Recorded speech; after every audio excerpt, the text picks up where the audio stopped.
அமைச்சர் என்பதால் அடக்கி வாசிப்பதாகவும், இல்லை என்றால் மோடியை பீஸ் ஆக்கிவிடுவேன் என அமைச்சர் தாமு அன்பரசன் முதல்வர் ஸ்டாலின் பிறந்தநாள் கூட்டத்தில் ஆவேசமாக பேசியுள்ளார். அதாவது எவ்வளவு பிரதமர் நாங்க பாத்துக்கிறோம், இவ்வளவு மட்டமா பேசுற போது பிரதமரை நாங்க பார்க்கவே இல்லை.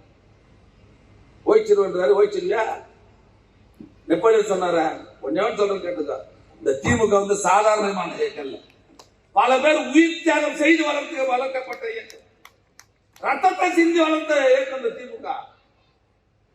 யாரோ ஒழிக்கிறேன்னு சொன்னான், அவன் தான் ஒழிஞ்சு போயிடான தவிர இந்த இயக்கம் கம்பீரமாக நிற்கும்.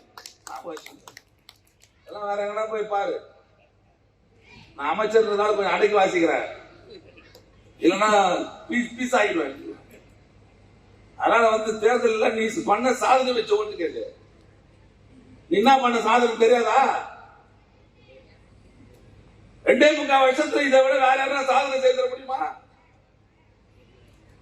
நீங்க அதிமுக ஒரு பக்கம் எல்லா கூட்டத்திலும் உண்மையை நம்ம அதிமுக பத்தி பேசுறது கிடையாது. 10 வருஷமா பெரிய அளவில் கொள்ளைச்சிட்டு ரொம்ப கம்முன்னு அமைதியா இருக்கிறான். பிஜேபி ஜாலரா போட்டான். எதுக்கு? கேசு கிறிஸ்தானா போட்டு நம்மள உள்ளத்தை போட்டு போறாங்க.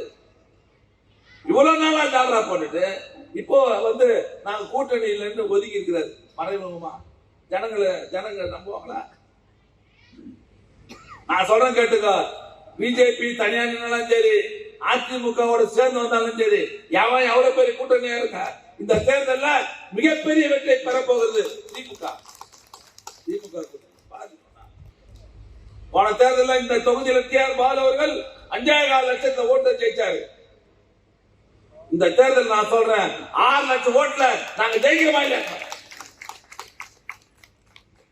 போன தேர்தலில் 38 தொகுதி ஜெயிச்சோம். இந்த தேர்தலில் 40 தொகுதி ஜெயிப்போம்.